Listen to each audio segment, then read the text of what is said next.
How to turn a Google Doc in a JPEG image. Hello everyone, this is Sabrina here to help you today. So without any further ado, let's get right into the video.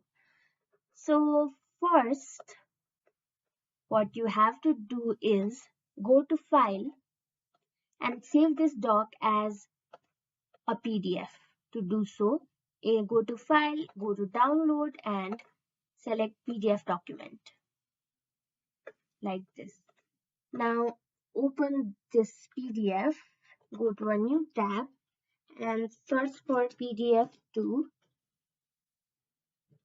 JPEG converter.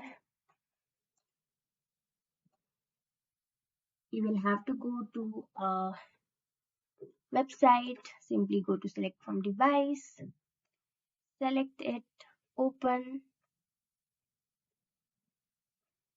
and as you can see, it is loading and now done. This is now a image. So that's it. You will just have to save it the way you want and done.